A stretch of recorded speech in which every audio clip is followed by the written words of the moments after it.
Hyper Speed Dash and Spin Sonic Manga, Issue 1. After a bunch of worthless filler, like telling you the characters' personalities when the stories should tell you that, we see Eggman in his modern design in Eggmobile with a stereotypical looking bag of presumably stolen cash from a bank. Right away, the fact that the Japanese text wasn't translated until the next panel here made me worry. Of course it's in English, it's an English fan translation, but the refusal to translate some of the text is pretty confusing right away. This is a black and white comic, so using a white paintbrush tool in Microsoft Paint to erase the Japanese text would be child's play, and then the translation could be put there instead. For some reason, Eggman's flying his Eggmobile as low to the ground in a city as physically possible, when obviously the smart thing to do would be to fly really high in the sky with it and go home. Sonic would have no chance of stopping him on the way home, provided it was fast enough and the biplane couldn't catch up to it, and Tails wasn't fast enough to catch up with it. He can fly to outer space really quickly in the comics. So right away we've got an idiot ball for Eggman. If he really wanted the money so bad, he wouldn't be doing this. Well, it's fascinating to see that there's a manga with the modern designs for the characters. I never would have imagined they'd have cared enough to do that even that late. Also, the video I got zoomed in when I didn't want it to, so I was forced to use the snipping tool for the review to get a still image that lasted. That's the first time I ever had this problem. Unfortunately, Eggman breaks the fourth wall for no reason, reminding the audience that his hobbies include world domination, and reminding us who he is. And he misses the opportunity to establish a hobby he has other than world domination. I'm starting to lose hope that the story is good. I don't understand why the text bubble you inevitably will read first is positioned on the left, because it's actually supposed to be what you read on the right. When there's a panel where one character has multiple text boxes on it, there's no excuse for not fixing this problem. It's especially confusing because the text bubbles look gigantic with only a few sentences in the center of them. So there's plenty of room in them.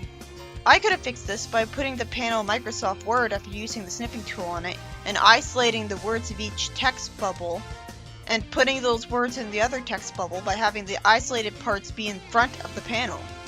Not everyone reads manga so much that they automatically read the right text bubble first. It's just not how most people read. On the bright side, I like that Eggman's eyes are visible behind his sunglasses. It makes logical sense, for once. We don't see what color they are though, so it's pointless. But it's not pointless actually. I think this looks better than him having creepy black and red cyborg eyes, or having sunglasses that fail to show any emotion in his eyes. Now I can see it just fine, so he's a bit more expressive here. Wasn't one of the mandates I talked about that the reboot claimed to follow, don't show Eggman's eyes below his glasses? So it's fascinating to see that in a manga released in Sega's home country after the classic era, they were fine with this. Of course, Sonic's here to stop Eggman. Why is he just standing there waiting for Eggman to come to him and talking about planning on stopping him, instead of immediately running at him and spin attacking his Eggmobile? He's just wasting his own time. And why would Eggman ever be surprised by seeing Sonic? I can imagine he stops literally all of Eggman's plans, because this is modern game-like Eggman. The joke. So right away Eggman looks like the underdog, because I bet Sonic will stop him effortlessly with a super speed and spin attack, making another plan of Eggman's end in failure, and making me seriously question why he didn't give up after the first few times. You'd think with a life of constant failure, and even plans that don't involve Sonic, Eggman would go to another universe instead. I guess he's just that desperate to beat Sonic in particular, but he could go to another universe to have victories, and then go try to fight Sonic in this one. Sonic calls Eggman a dirty cockroach. Wow, he really hates him. Even Archie Sonic never said that to Eggman, and he's done a lot more against him personally. Sonic and Eggman are wasting time insulting each other, but it's so boring that I'm just impatient and wondering why they don't attack each other immediately, while insulting each other. We already know they hate each other. See, look how expressive Eggman is here. He squints at Sonic. But I hate how ridiculously wide his eyes are. I mean, that's scary. Actually, that's scarier than his black and red eyes, which are generic for robots anyways. His eyes reach all the way to the sides of his face. Well, he is a villain, so maybe it makes more sense to have him look scary. I'm hearing Eggman with the voice of his OVA version right now. The same voice I'd imagine him to have in Sonic Mania Adventures. It matches him perfectly. Man, this is hard to follow. I always see the left panel first and get confused. I don't know why the videos don't focus on one panel at a time. For a manga, that's just being considerate. I usually do this for issues that I hate so I can get it done faster. So Eggman presses a button, and it sends out a laser. It was hard for me to realize it was Eggman's arm at first and not Sonic's, because it's not in color. And because Eggman ends up grunting in pain while we see faded images of himself behind him. What's that supposed to represent? Is Sonic shaking his Eggmobile? Well, I don't know, because Eggman proceeds to activate a boost function on the Eggmobile. Normally, this would look smart of him. But I have a question. Why didn't he have that activated the second he started flying away from the bank? Sonic X showed us that the Eggmobile is more than capable of flying really high above the ground. And this is Japanese too. What's the point of the heart being there? And logically, he'd only make his boost go at a speed he knows would be faster than Sonic. So if Sonic catches up to him anyways, I'll be confused. What the fuck? Why did Sonic instantly go ahead of him? That was cheap, that wasn't fair. I guess I have to assume that in this particular manga, this is the first time Sonic has ever met Eggman, so that's why Eggman didn't make his boost nearly fast enough, and is actually surprised at Sonic's speed. Anyway, Sonic tells Eggman that he should look where he's going when he's driving, and he crashes into a brick wall, which is more creative than him being spin attacked.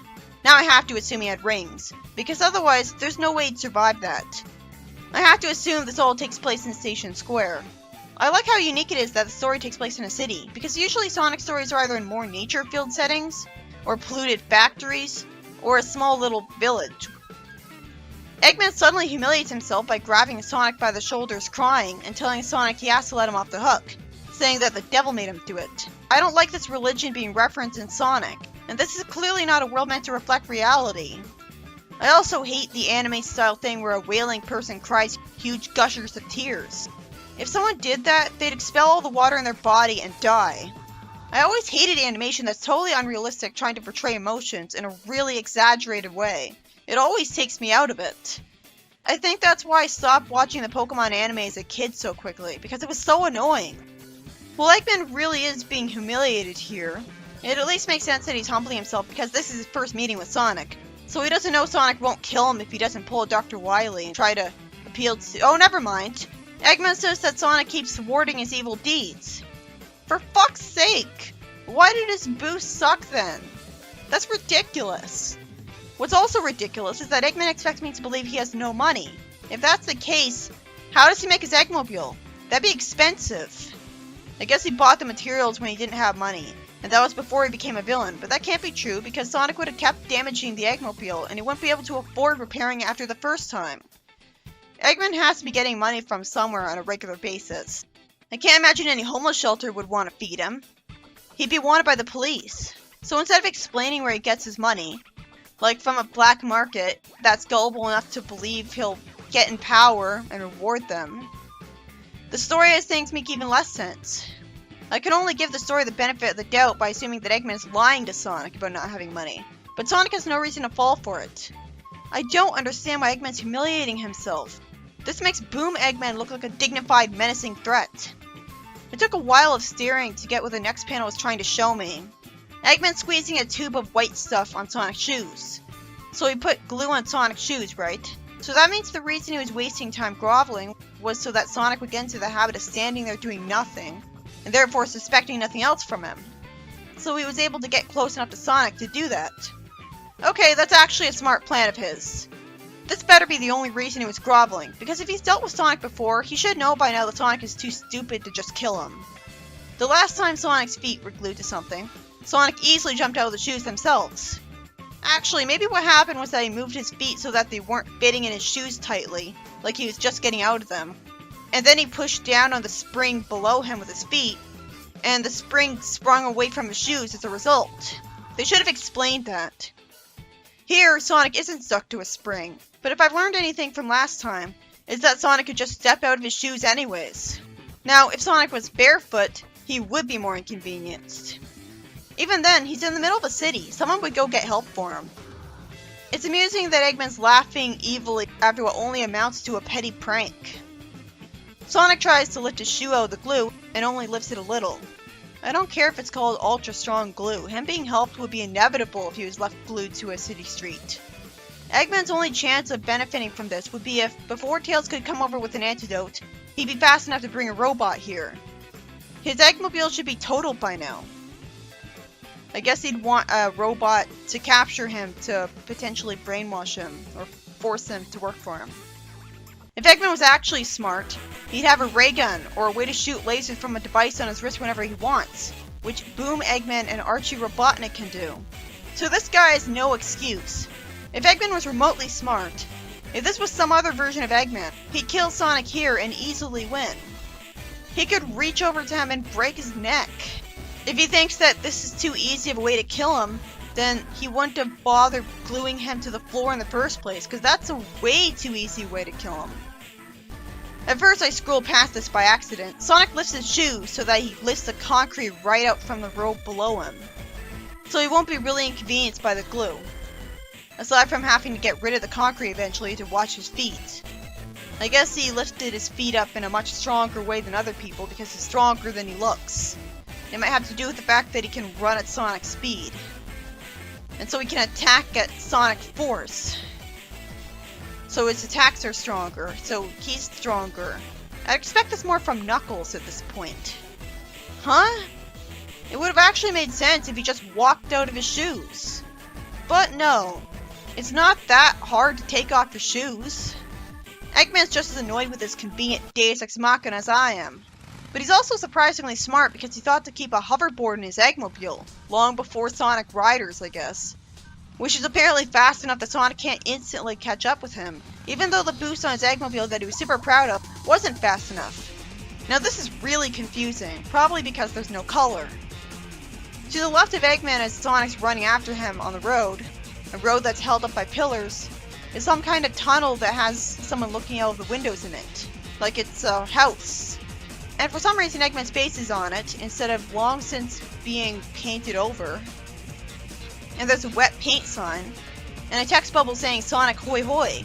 Unfortunately, the text at the bottom explains that Hoi Hoi is a Japanese bug killer. Then why doesn't it just say Sonic Bug Killer?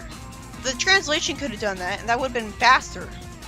I'm so glad the next panel has the word somersault written on it, because it's hard to see what the leftmost Sonic is doing. The floor doesn't tell me anything about what it's supposed to be that would justify Sonic jumping and somersaulting instead of continuing to run ahead.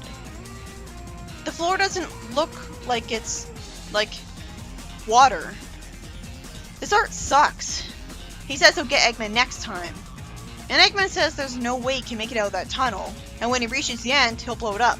Out of nowhere, Sonic smirks at him and is told he's clever. But why? How did he make it out of the tunnel and catch up with him so easily when he was behind him at first? I thought the hoverboard was faster than Sonic. Why didn't he instantly catch up with him then? This is another Deus Ex Machina. I just have to assume Eggman didn't realize Sonic could naturally run faster than sound in this universe, and underestimated his speed. Eggman asked where his money went, so he did bring it with him from the Eggmobile. And Sonic took it from him, running past him way too easily.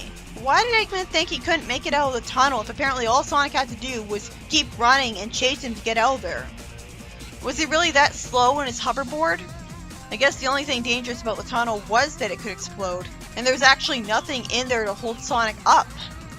He could have been held up if he had to jump over a bunch of stuff, or slowly navigate his way around a cramped place of stuff, like boxes. And for some reason, Sonic just throws the bag of money on the street instead of returning it to the bank as Eggman's right behind him. How illogical is this story so far? It took me seconds of staring to realize that Sonic was drawn to have punched something away. I can't tell what's going on in this panel. If it's supposed to be that he punched away Eggman, Eggman looks way too small. It's not explained that Sonic got hit by a giant ray that wore off immediately. It turns out Eggman's lying face first in his glue, and he says he can't breathe. Wait, how is he talking then? If the reason he can't breathe is because he's face first in the glue. Then Sonic makes sure the tunnel explodes, and a text box says that Eggman was left to rot. I assumed that the tunnel would be able to explode because Eggman would press a button that was in his hand the whole time. That would be common sense because he'd get to explode as fast as possible. He really underestimated Sonic's speed then. Since no one has an antidote to the glue, there's no way Eggman would be able to escape the glue. There's no robot in front of him that has an antidote. You don't see him pulling an antidote out of his clothes. If Sonic's fine with leaving him for dead, then why didn't he just kill him directly after their first meeting? Maybe Eggman does have an antidote, and he programmed a robot of his to automatically look for him after enough time has passed with the antidote. And maybe since he already had a tunnel with explosives prepared for Sonic, he was only faking surprise when Sonic showed up, so that Sonic wouldn't suspect that he had anything else planned. It's a bit confusing that he'd have any backup plans though, because he's arrogant, so he's always surprised that he fails. All of a sudden, we see Eggman rising out of a bunch of rubble, because apparently I was supposed to know that he had been crushed under the rubble of the destroyed tunnel. I can only assume that Eggman had rings to survive this. There's no way Eggman would have escaped so quickly from being stuck to some glue on the road. That's stupid. When did some more glue get... Was that the glue from Sonic's shoes earlier? Eggman getting out of all this concrete falling on him would have been easily explained if we were told that he had super strength, or had absorbed the power of the Chaos Emeralds. Like, he could be explained to be a cyborg, who only looks fully human. Out of nowhere, we see something rise above him with what looks like a poison symbol on it with an Eggman face, and two rockets on the bottom, with one of them coming out of a foot. So is it flying bug spray? That's new. Eggman's pretty smart if he actually thought ahead enough to have this thing prepared so close to the tunnel after he anticipated his own failure. No wonder he's so confident. He's got so many backup plans that even if he fails at one plan, he'll know it doesn't matter too much because he was smart enough to anticipate that from experience and have another plan already there. How many plans has he had against Sonic in this one issue alone? This is more than early Archie. I'm starting to be impressed with him. Sure, I'm not having a way to just shoot Sonic when he's stuck to the road, and not even grabbing his neck was unforgivably stupid. So was his boosting Eggmobile not being fast enough. But he's had so many plans at once. This is a really creative story. It makes it look like the writer put a lot of effort into thinking of the story when such a large variety of things happen in it throughout. Out of complete nowhere, the bug spray robot with legs goes after Eggman instead of Sonic, even though he clearly couldn't have been programmed to be like that. This could only be explained as an agent of Gun broke into his lab and reprogrammed the robot to go after Eggman after he deployed for a mission. Or Tails, more likely, but I doubt that'll be explained.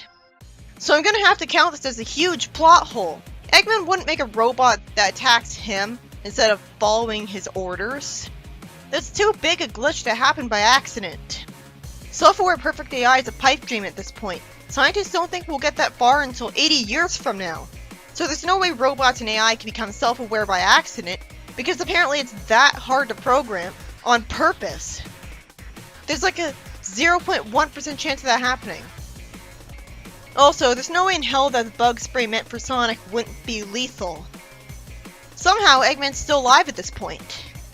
It's especially confusing because he's crunched up and apparently has only one leg, and yet instead of screaming and writhing in pain, or being dead, he's just able to talk like usual as if nothing happened.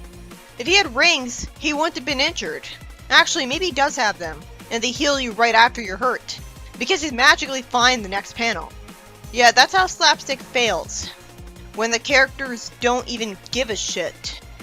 That's part of why Sonic Boom slapstick wasn't funny. I think a big part of why slapstick in Looney Tunes is funny is that the screen fades to black or whatever, and there's a time skip out of some instances of slapstick.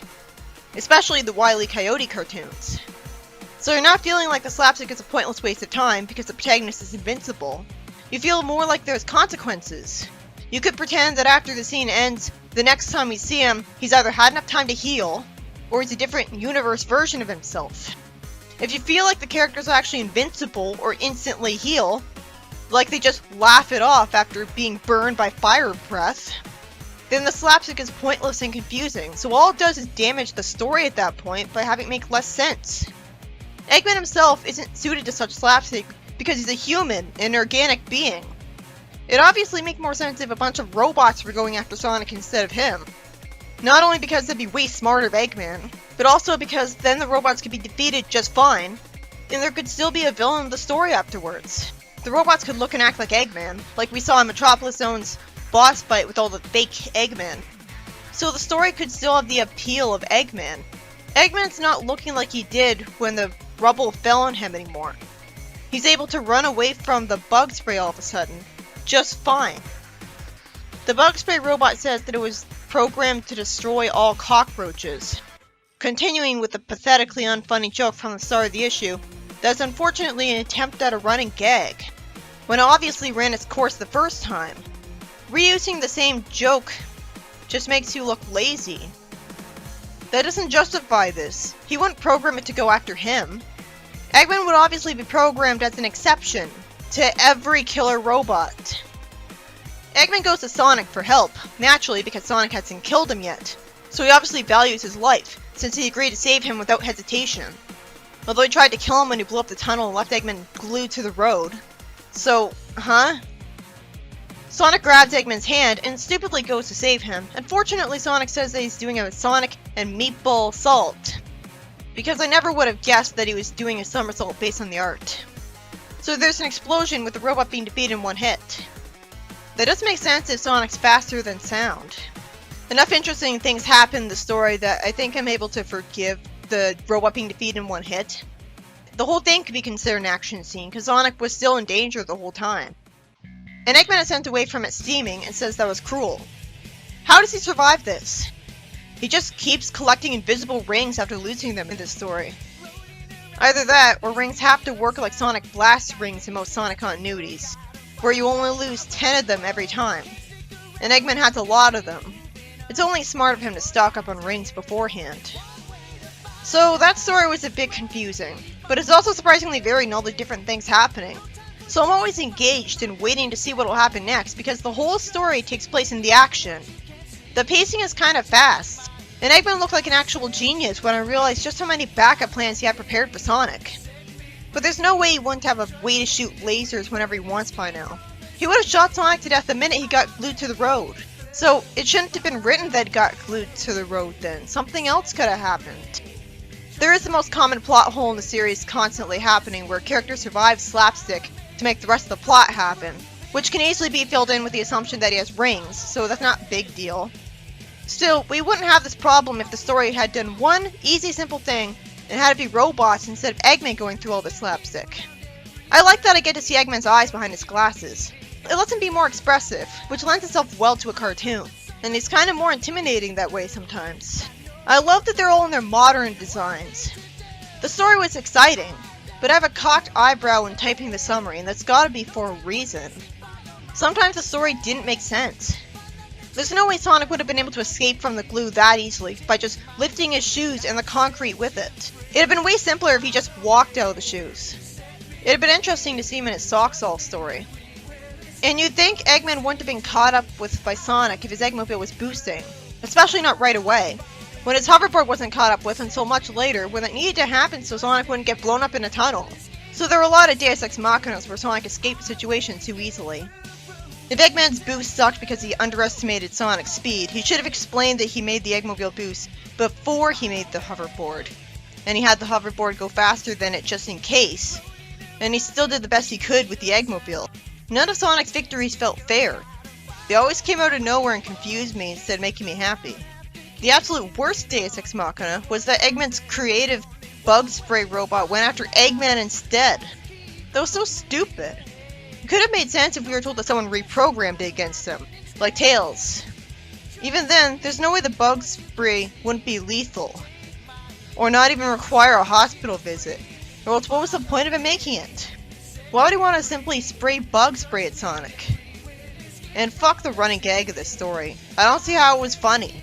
Maybe if Eggman was a tyrant and we saw him do a lot more bad things than rob a bank of one bag of money, somehow, then I would have found his losses more satisfying because he'd be on an equal playing field with Sonic. Instead, Eggman really humiliated himself at the start of the story, and while he became a genius later on, he sucked at the end. It was at least creative that Sonic spin attacked the robot to death with Eggman. The story always had something going on, and it was interesting and exciting the whole way through, which made it seem creative. We didn't even see any humans around, so it didn't feel like the city was a lazy rip-off of Station Square. It could have been any city. The city setting was actually taken advantage of because they went through a tunnel at one point and it had explosives in it, and Eggman flew into a brick wall. Stories should always be this interesting and creative. So on the one hand, it's great, but on the other, It was exhausting to see how many times it didn't make any sense. So I guess it's bad. Definitely the worst manga I've ever read. But it's a good kind of bad, where it's at least creative enough to be worth experiencing at least once. I actually had something to gain out of it besides a review. It's not like it was just Sonic going through Green Hill Zone again, or Knuckles gliding around Pumpkin Hill again. So it's not worthless. It could be way worse. Its creativity and pacing means that I have reason to look forward to all the other issues, even if I have no hope of them making sense. I just hate when the art doesn't make it clear at all what's going on. It reminded me of Other M right away.